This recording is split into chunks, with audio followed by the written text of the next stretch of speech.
Okay, so President Biden has pardoned his son, Hunter, and, well, the internet is going crazy. Yeah, it's wild, isn't it? We've got tons of Reddit discussions to go through today, Yeah. people reacting to the pardon Biden statement, you name it. And it's interesting, right? Because this isn't just some like random legal thing. Right. It's right in the middle of all these political fights and accusations with everyone already so divided. Right. This pardon is like looking at not just the Bidens, but like the whole justice system and presidential power through a magnifying glass. Yeah, you're right. It's like everyone's suddenly a legal expert and political analyst. Totally. But before we get to what everyone's saying, I think we should lay out like what actually happened. Yeah, good point. What is this pardon? Right, the specifics. Yeah. So this is a full unconditional pardon for anything Hunter Biden might have done between January 1st, 2014 and December 1st, 2024. Oh, wow. Yeah, it's a pretty big time frame. So basically a clean slate for all those years. Yeah. But did this all come from some specific case?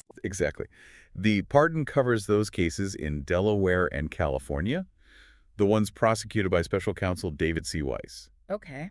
And that's important because Biden's statement really focuses on the idea that those prosecutions were politically motivated. Yeah, he doesn't mince words, does he? No, he doesn't. He just straight up says he thinks Hunter was treated differently because of his last name and who was going after him. And what I find interesting is he's saying that these charges were started by his political opponents in Congress, that they wanted to hurt him, to hurt his presidency by going after his son. Wow, that's a pretty big accusation. But wait, wasn't there that plea deal Hunter agreed to? The one everyone thought was a done deal? Right, and that's another big part of Biden's statement. Okay. He says that deal fell apart because of political pressure from his opponents. Hmm. He even says some members of Congress bragged about influencing the process. Really? Whether that's true or not, it shows how strongly he believes this. Yeah, and then he ends with that line, enough is enough. You really get the sense of a father protecting his son, but also a president worried about the fairness of the system itself. And that's the important part, I think. Yeah. He's trying to say this isn't just a personal decision. This pardon is about justice Yeah. and the danger of political interference. But you know what really stands out to me? He uses that phrase, weaponization of the DOJ. What does that even mean? Yeah, that's a term that's been used a lot lately, but it needs some explaining. Okay. Basically, it means using the Department of Justice, which should be impartial and focused on the law, Right. as a tool to attack your political enemies. So like using investigations or prosecutions to score political points instead of actually trying to be fair. Exactly. And it's something both sides have accused each other of in recent years. Yeah. It creates this dangerous atmosphere of distrust where people think the legal system is rigged, Right. unfair. And Biden seems to be saying that's what happened to Hunter, that he was caught in the middle of this political fight and that this pardon was necessary to protect him from more abuse. And that's where things get really interesting because not everyone agrees with that, right? The public's reaction to this pardon is all over the place. Oh, yeah. That's where we dive into the Reddit rabbit hole. And one of the first things you see is people comparing this to Trump's pardons, especially the one he gave to Jared Kushner's father. Right. Those comparisons are going to happen, but we have to be careful about oversimplifying this. Charles Kushner. Jared's father was actually convicted of serious crimes like tax evasion and witness tampering. He went to prison. Yeah, and Trump pardoned him at the very end of his first term, which caused a huge controversy. So people are drawing parallels, saying both presidents used pardons to help family, even if the situations and the crimes are different. Exactly, and it brings up this bigger debate about are presidential pardons ethical? Especially when it's for family. Where's the line? Is it ever okay? These questions go right to the core of presidential power. And let me tell you, these Reddit threads are full of opinions on this. Some are saying all presidential pardons are a problem because they let presidents go around the justice system. That's a good point, and a concern that's been around forever. This power to pardon is a double-edged sword. It can be merciful, but it can also be abused. But then you have the other side arguing that what Hunter was charged with was nothing compared to some of the people Trump pardoned. Oh, yeah. People like Steve Bannon, convicted of defrauding those border wall donors. No, and that's true. The seriousness of the crimes is all over the place. It definitely affects how people see a pardon, whether it's fair or not. In Hunter's case, we have to remember it was about taxes and that false statement on a gun form. Right. Not exactly violent crimes. But speaking of that gun charge, that's where it gets really heated. People are calling it hypocritical for Biden to pardon his son for a gun offense while pushing for stricter gun control. Definitely. Yeah. That plays into this whole idea of double standards and hypocrisy in politics. It's something both sides get criticized for. And it's definitely fueling some of the anger and distrust we're seeing online. It seems like no one's happy no matter what side they're on. Yeah, pretty much. But I think it's time we look closer at what's actually being said in these Reddit discussions. Okay. What are people saying? What are their main arguments? And maybe we can find some common ground in all this chaos. Well, one thing that really stands out is this worry that the pardon might actually backfire. Oh, really? Yeah. That's- Some people are saying this won't protect Hunter in the long run. You mean like what if a new Trump administration comes in and tries to get back at him? Right. Or even tries to, undo the pardon. Oh, wow. There's a lot of talk about weaponizing the DOJ, as we said, but this time the other way around. Could a future administration go after Hunter because of this pardon? It just adds to this whole fear that justice is becoming political, that it's about revenge and not accountability. That's a scary thought.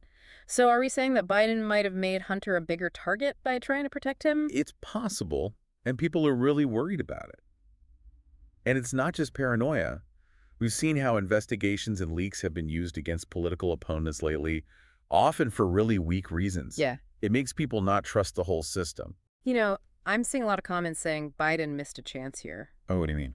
They're saying he should use this to pardon more people, like people in jail for nonviolent drug offenses. Yeah. They wanted him to do something big for criminal justice reform. I see. So it's not just about Hunter. It's about what this pardon could meant for a bigger movement. Exactly.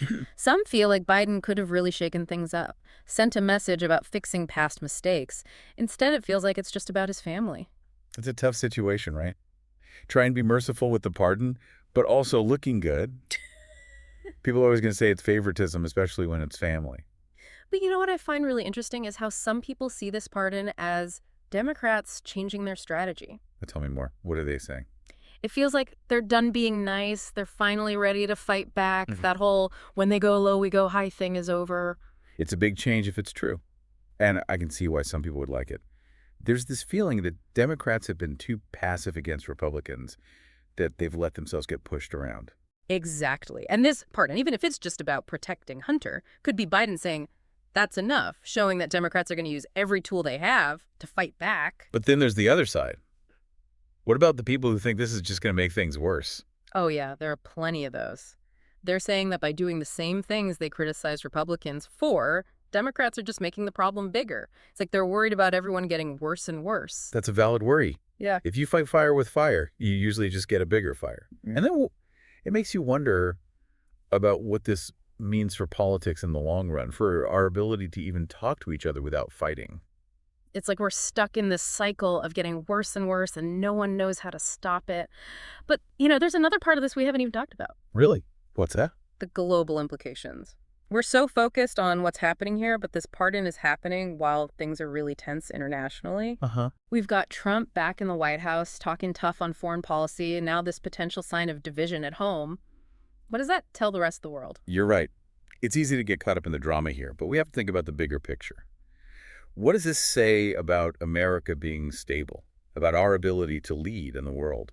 Some people are saying it might make our enemies bolder, that they'll see this pardon as weakness as a country that can't agree on anything. But you could argue the opposite, right? Yeah. That Biden protecting his son shows strength, that he's not afraid to make hard choices even if they're controversial. So we've got these different interpretations just like we do here in the U.S. It's impossible to know for sure what'll happen globally. But one thing's for sure, this pardon is making waves beyond our borders. It's a world news story now. And it reminds us that everything's connected. What happens in the U.S. doesn't stay in the U.S. It affects our allies, our enemies, everyone. And it'll be interesting to see how this all plays out in the next few months and years. We've talked about a lot, but there's one thing from Biden's statement I want to go back to. It's something he said that really stuck with me, and I think it gets at something bigger that's happening here. Oh, I'm curious. What are you thinking about? It's that part where he says, in trying to break Hunter, they've tried to break me, and there's no reason to believe it will stop here. Oh, yeah. That's a heavy one. What do you think it means? It sounds like he's saying they weren't really going after Hunter. They wanted to get to him, to hurt his presidency. Yeah, he definitely seems to feel attacked, right? Like he thinks this is all part of some big plan to go after him and his family just because of politics. And I think a lot of people feel that way, too, on both sides. It's like our politics have gotten so nasty, so focused on winning no matter what, that we've forgotten about being fair and decent. Yeah, it makes you wonder if that's how we treat our leaders, what hope is there for the rest of us? Right. Have we gotten so divided that we can't even see the other side as people anymore? It's scary, and it makes you think about what this means for the future. If this pardon is just the beginning, what happens next? What does American politics even look like then? That's a tough one.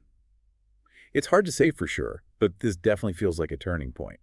And it shows how important it is to think for ourselves, Yeah. to not just get swept up in all the drama, but to really look at the facts and listen to different opinions. It's easy to get caught up in being angry, but we need to be smarter, more careful about what we believe and what conclusions we come to. You're right. It's more important now than ever because this pardon is just one part of a much bigger thing. It's about presidential power and the justice system and whether our political tactics are even ethical. And it's about truth and accountability in our society. And it's something we all have to figure out.